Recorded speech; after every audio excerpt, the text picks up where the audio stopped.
something we can do ourselves, so with pain. So just to show you a little bit more of our nervous system, this is one of the reasons we focus so heavily, like you see where our arms come out, there's these plexus, certain parts. What is that? Do you guys know? Coming right out of our brain. This is why we're alive. It's our brain stem.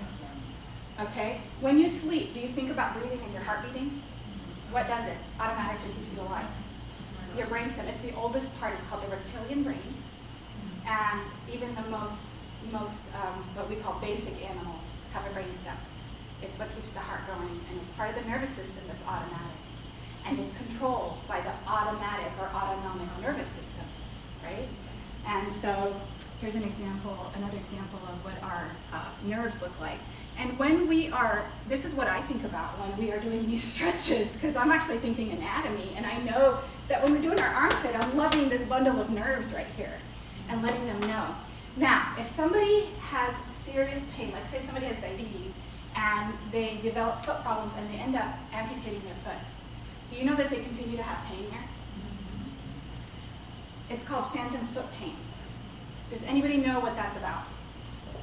The brain stuff. The brain. It's called neuroplasticity. So the brain, the thoughts that you have and the emotions that you have over and over again, it's like a well-walked road. And until you change it, so the brain has been for 10 years saying this foot hurts. And suddenly the foot's gone, it still hurts. So you have to train your brain to stop feeling the pain. So either pain is real pain, or it's phantom pain that used to be there from when you had your gallbladder out 10 years ago. And you have to figure that out. If you're taking opioids for phantom pain, you're literally going to shorten your life by like 30, 40, 50 years. And you're no good. You can't work. You can't take care of the people you love. You can't take care of yourself, and you can't enjoy life. And all of our rights are what? You guys, those of you who went, we have a right to health, happiness, and peace. It's every human right, regardless of your color, your religion, your age. We have the right to that. And so by giving these external things that might hurt it, we're not really helping. And by complaining about pain that may be either phantom or not, so sometimes pain is, we have a special way of telling them it's appendicitis and it needs to be out. And you do need surgery for that. And if you have surgery, you do need pain meds. But you don't need them for the rest of your life. You need them for the day after the surgery. So, I mean, it's not right or wrong, good or bad. Is it getting us closer to what you want to be? When you take that pain med, what's your goal? Is to feel better. Is your goal also to live longer and be able to be functional? Then maybe it's not doing what you want. So is what we're doing getting us to where we want? It's not right or wrong. There's no judgment here. We need to let go of all judgment. The world used to be black and white. We used to be male, female. Are we male, female anymore? No. No, some of us are gender fluid. Yeah, I'm trying to figure that out. But that's okay. That's okay. If you feel that your gender is wrong and you'd rather die than be that gender, that's fine. We love you the way you are, Or your sexuality. It's no longer one of this fluid sexuality. So the world is really changing. In the world of the future, if you think of our young people, they think differently, And it's really interesting because I work with mostly millennials. And they come in, how you do? I mean, I never once complained to a fellow doctor. I never once would even go up to somebody who's in authority. But they are very casual. And I have to realize it's their generation. It's the way they grew up. So realizing that each person comes from where they're at. The other thing you need to know is fascia. Fascia. You guys know that there's this crazy network of connective tissue that's on top of our muscles, between our bones. Without it, there's a condition called Ehlers-Danlos. You have these amazing, powerful muscles, and you're like this. Whoa, loosey-goosey. They can take their fingers and bring it all the way here. Yeah. They get really bad migraines. Their bodies hurt all the time. They have a lot of pain because they're... So fascia, when people get older and we start doing this, it's not your muscles. It's not even your bones, even though osteoporosis will reduce that. It's your fascia. And the problem is we're not training our fascia. Does anybody want to guess the #1 way to train fascia? The tapping is a really good way, touching ourselves. Hydration. The best thing we can do as we get older to have healthy fascia is, especially here, we're evaporating fluids and we're getting super dry. So hydration is huge, giving our body good nutrients. But there's a stretching that's called fascia stretching. And the science is not caught up with Chinese medicine. Fascia stretching is meridian stretching. So fascia is this, there's fascia from the tip of this toe that comes all the way up here. So sometimes you have a pain here and it hurts here. or you have, it's called referred pain. That's your fascia. And what you really need is to stretch those lines. So you'll hear when you talk about this, they'll say, feel from the tip of your toe all the way up your hip, your armpit here. You're stretching, this is the fascia to my finger. And you could look up, you know? And so you're literally stretching the lines in their wholeness versus some of the other stretchings that people hold are static and they don't move the whole body. You're not actually stretching the whole area. So when you stretch your fascia, the fascia is very highly innervated, means those nerves are really stuck to the fascia. And so they're highly innervated, and so what happens is that fascia can be very painful. And so you get a lot of tension release when you do these. You probably got it just now when we did the shaking. So this shaking, this tapping. And I didn't know about all of these. I did Orange Theory Fitness, I did Weight Watchers, and I didn't know about any of this stuff. So it's really helpful. This is what fascia looks like. You can probably see it on chicken. And it's very irritating when we did anatomy because it covered everything, and it's every time you tried to find something, fascia was hiding it.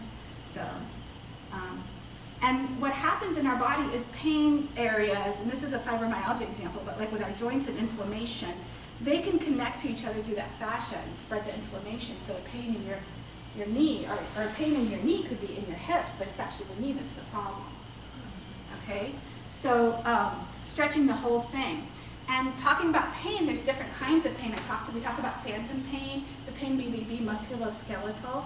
Or what happens is if you're constantly under inflammation, like imagine if you have like arthritis or got trauma here, it gets really big and swollen, and just you can't even touch it and it's so painful. So how do you think we clear some of those pains? Exercise, eating right, all those things. And I would always say, try all the things your body heals naturally.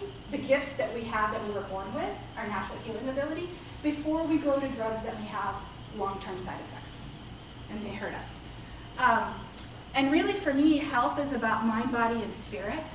And I feel like you have to have health in some of these. There's people who don't have good physical body health. They live with muscular dystrophy, or they live with cystic fibrosis, but they're some of the happiest people I've ever met because they have incredible mind and spirit. So the three balance each other. And the thing is, stress isn't bad. There is a perfect stress that you're at the most productivity. Too little, you're too relaxed, you're dead. Too much stress, you get distress, burnout, and you're dead. So if you want to be in your perfect creative place, is here. And I would say this is where mindfulness is. This is where you get there. And so with my students, I showed them this, and the things that increase all of these are exercises like fascia stretching, nutritional positivity, appreciation. There's been a lot of really good evidence on both forgiveness practices and gratitude practices, which you notice we incorporate. So in here, this is a mind, body, spirit class. This is what's different about body. It does everything. It uses your brain, it uses your emotions, it uses your mind, body, and spirit to connect you back to your body. And if you have something serious, you should go to a doctor and get that looked at. I'm not in any way saying that Western medicine is wrong. I'm just saying we jump too fast to big drugs, and it doesn't make any sense. And now we're realizing that some of those pharmaceuticals did things that weren't good because they told us, and I recall this, and I knew it was wrong. I was in medical school, and they let these pharmaceuticals come right in and talk directly to medical students, which we don't allow anymore. And they said if they're in real pain, they will not ever have addiction. Well, say that to all the dead people, you know? It's like, you know, I think this is it. So that's my story, and I hope that you kind of look at pain and realize that the bruising, all that, those are healing signs. I explain to my kids they have growing pains because their bones grow so fast, their muscles stretch, and it hurts. And I just, like yesterday, my son had a hanging nail, and you think it was like the biggest injury in the whole world, you know? And he wouldn't let me clip it, and it was now it's going to be the hanging nail of 2019, I know it. But he's 10. So, and one day he'll meet him, he's lovely. But I just spend a whole lot of time going, pain is normal, it's okay. It's okay, like don't freak out, it's gonna go away. And I said, look, your body will, if you sleep, your body will heal it. And he woke up, he's like, you were right, Mom. I'm like, yeah, right. And so I think starting with our children, because if I told him, let's give you something for that pain, then that's the way he would live his life. So hopefully we can influence the younger generation and help people out. I'm working with kids in an underserved clinic, and I'm almost done, an underserved elementary, and they're doing like eye exams maybe, because these kids, like, they don't get medical, some of them, their parents at all. And so we just did basic things. And I had one child come from a very, very poor family. And he started asking me about that, but what is blood pressure? I said, well, you know, this is your heart. All of our hearts are the size of our fist. And it squeezes and relaxes. So the top number is when it squeezes, and the bottom number is when it relaxes. And it tells us how tense your heart is and how hard it's working. And so he goes, can I check all the blood pressures? And so he took all the kids' blood pressures. And then I heard my colleague showed up the next week, and he took all those kids' blood pressures. So now we have junior interns. So hopefully through taking people, he's never heard that he was smart before. He's never heard he was capable because his parents just were hand to mouth, and you know, they're just barely living. And so if we can make a little bit of a difference that way, and if you see somebody who might not get any positivity in their life, and just that little bit, you know, to me that's what we're here for. And now I'm aligned with who I am. And it's almost been a physical transformation. Like the past 3 months I've actually gained weight and I lost weight, but people are like, you look so much thinner. And I'm like, it's happier. So if you're happy, you look thinner. So that's it. I'll end on that point. Thank you so much, Kamsahamnida, and enjoy the class today. Thank you very much.